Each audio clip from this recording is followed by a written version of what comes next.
자, 이번에는 사건, 사고 소식입니다. 부산의 광안대교에서 200달러가 길거리에 뿌려졌다고 합니다.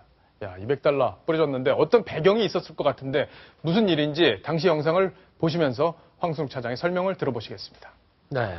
지난 5일 4시 반쯤, 오후 4시 반쯤 이 광안대교 지나시던 분들. 갑자기 차가 서고 있네요. 네, 횡재하셨습니까? 지금 5분 동안 정체가 됐었는데요. 지금 차에서 다들 내려서 열심히 땅바닥에 줍느라고 난립니다. 뒤에 차는 다 지금 밀리고 정체가 되고 있죠. 사람들이 분주히 왔다 갔다 합니다. 바로 돈을 줍는 모습입니다. 그렇군요. 바닥에 광안대교 한가운데 지폐가 뿌려졌고 운전하다가 그냥 차에서 내려서 저걸 주술 생각을 하는 운전자들도 참. 황순욱 차장 같으면 어떻게 하시겠어요? 저 같으면은 지나간 다음에 아마 돌아올 수도 있겠네요. 돈인 걸 확인하면 돌아올 수도 있겠습니다. 일단 지나가다 보면은 저게 무슨 일이지 왜 사람들이 섰을까 그렇죠. 궁금해서 서볼 것 같기도 하고. 이게 어떻게 된 거예요? 1달러짜리 지폐 200장을요. 광안대교를 달리다가 차에서 한 남성이 뿌렸습니다. 그러니까 1달러짜리 200장여 장을 뿌렸습니다. 그러니까 저분들은 저게 100달러짜리 정도 될 거라고 생각하고 저렇게 나오시지 않았을까요? 네, 그래도 땅 파 보십시오. 1달러 나오는지. 저렇게 길 가다가 몇 장을 이제 주우려고 저렇게 했는데 저거 상당히 위험한 상황이죠. 그렇죠. 광안대교라고 하면은 저거 차가 쌩쌩 달리는 곳인데 차들이 저렇게 서서 저런 일이 있었다는 건 추돌 사고 위험도, 연쇄 추돌 사고도 위험도 있고요. 그래서 이제 경찰이 CCTV 추적을 통해서 번호판을 추적을 해갖고 운전자를 잡았습니다. 잡았군요. 34살 차 모신데요. 이유를 물었습니다. 도대체 왜 그런 행동을 했냐 그랬더니 스트레스를 풀고 싶었다. 영화의 한 장면처럼 달리는 차량에서 돈을 뿌려보고 싶었다. 어떤 영화를 보고 저런 마음을 가졌는지 좀 이상하고요. 제가 또 궁금한 건 또 한 가지입니다. 왜 하필 달러였을까? 네, 1달러짜리 지폐. 근데 계산을 해보니까 200장 뿌려도 20만 원 정도 되더라고요. 근데 길 가다가 저렇게 뿌리는 거 보면 좀 대단해 보일 건 할 것 같은데 왜 한국 사람이 1,000원짜리를 바꾸지 1달러를 바꿨을까? 아마 좀 달러로 바꾸면 좀 있어 보인다는 생각을 하지 않았을까? 이런 생각도 들고요. 본인이 이제 은행을 찾아다니면서 1달러짜리를 바꿔서 모아서 그렇게 뿌렸다. 과연 스트레스가 해소가 됐는지는 잘 모르겠습니다. 그러게요. 류혜 교수님, 이게 가끔 돈 뿌리고 싶은 그 심리가 있는 사람들 얘기가 있어요. 옥상 위에서도 뿌리는 경우가 있고, 저 경우에는 좀 위험하게 도로 위에다 지금 뿌린 건데, 이 처벌도 받게 됩니까? 아니면 이분 정신적으로 약간 문제가 있다, 이렇게 판단을 할 수도 있지 않습니까? 어떻습니까? 네, 일단 우리 형법 185조에는 도로교통 방해죄라는 것이 있는데요. 예를 들어 차가 다닐 수 없게끔 해둔 모든 것이 다 해당되는데, 불통, 그러니까 기타 상황, 기타 방해에 해당됩니다. 220만 원 정도라고 아까 하셨는데요. 10년 이하의 징역 또는 굉장히 무겁군요. 1,500만 원 이하의 벌금입니다. 그런데요, 여기에서 이분만 처벌받는 것이 아니고요. 진짜로는 옆에 차를 세우고 이 돈을 주었던 사람들도 모두 도로교통 방해죄에 사실은 해당됩니다. 물론 이것을 어떻게 처벌하게 될지는 저는 아직까지 모르겠지만 우리 법률상으로는 도로교통 방해죄고요. 아까 이제 저한테 정신적으로 어떤 문제가 있는 것이 아니냐라고 했는데 우리가 범죄학적으로는요. 돈을 뿌림으로써 과시욕을 하게 된다. 내가 받은 스트레스가 이렇게 있지만 내가 돈을 뿌림으로써 내가 이 정도 능력이 있다. 이걸 보여주고자 하는 심리가 있다라고 일단 분석은 하고 있지만요. 돈을 주우려고 했던 사람들, 사실은 이분들은 이게 범죄라는 것도 모르고 주었겠지만 원래는 형법 185조에 의거해서 범죄라는 것을 아셔야 합니다.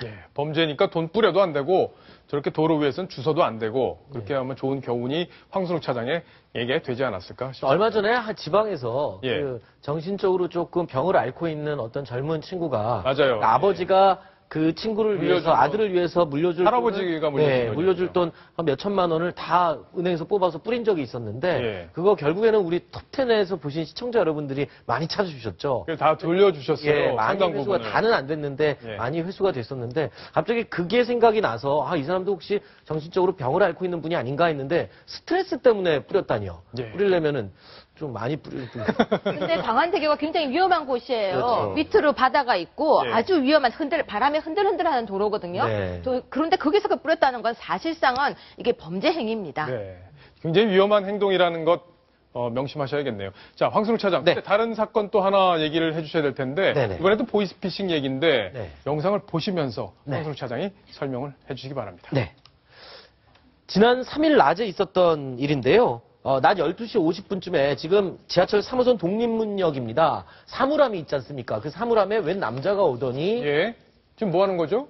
사물함을 열고 예. 이제 물품에서 보관하면서 뭘 꺼냅니다. 봉투를 꺼내서 이제 쓱 집어넣는데요. 네. 저게 지금 3,800만 원어치가 들어있는 돈 뭉치입니다. 아, 그걸 자 가방으로 네, 옮겨- 젊은 사람이 옮기는 가방에다 거군요. 넣죠. 예. 저걸 보고 곧장 경찰이 급습해서 이 사람을 체포합니다. 저 돈의 주인은 사실 저 남자가 아니고요.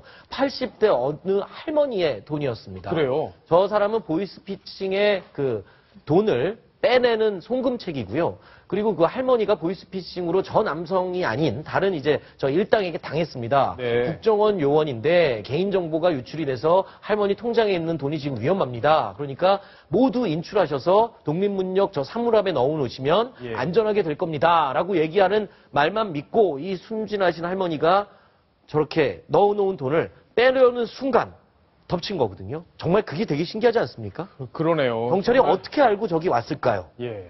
알아봤더니 이 할머니가 돈을 넣어놓고 치과에 치료를 받으러 가셨습니다. 근데 치료를 받다 보니까 아무리 생각해도 전 재산 3,800만 원이 좀 불안해서 치과 의사한테 치료받는 동안 말을 했답니다. 아, 그랬군요. 그랬더니 치과 의사 선생님이 이거는 보이스피싱입니다. 그래서 곧장 경찰에 신고를 했고 신고를 받은 경찰이 3분 만에 현장에 출동을 했는데요. 네. 10초만 늦었어도 저 친구가 가방에 넣어서 가버렸으면 그냥 못 잡는 거였는데 정말 간발의 차로 경찰이 덮쳐서 잡았습니다. 그래서 저는 그 치과 의사 선생님을 정말 칭찬해드리고 싶습니다. 예. 그 다음에 취재해 오셔서요. 꼭 알려주세요. 알겠습니다. 예. 자, 이 범인을 잡은 경찰의 이야기 궁금하시죠? 직접 한번 들어보시겠습니다. 신고를 받은 3분 만에 현장에 출동해서 피해자를 잡았는데 10초만 늦었어도 할머니가 모아둔 소중한 돈을 잃을 수 있는 상황이었습니다.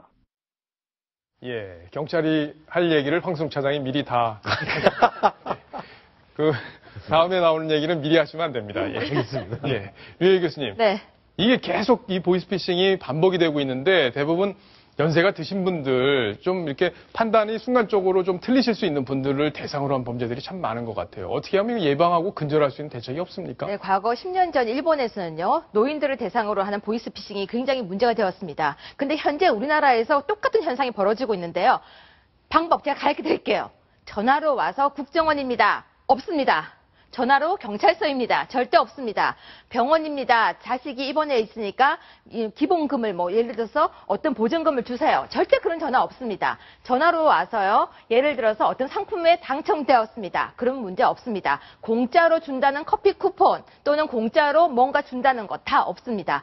전화로 와서 그렇게 하는 것은 모두가 보이스피싱입니다. 전화해서 내가 아는 사람 말고 모르는 사람이 왔을 때는 모두 다 받지 말거나 받아서 이야기를 하고 있으면요. 욕하지 마세요. 욕하면 따라와서 또 회방 놓습니다. 그냥 끊으세요. 네. 자, 지금 류혜 교수께서 정리를 잘 해주셨는데 혹시 메모를 하신 분이 있을지 모르겠는데 꼼꼼하게 정리를 하셔서 절대 속지 않으시기를 그렇게 저희가 도움을 드렸으면 좋겠네요.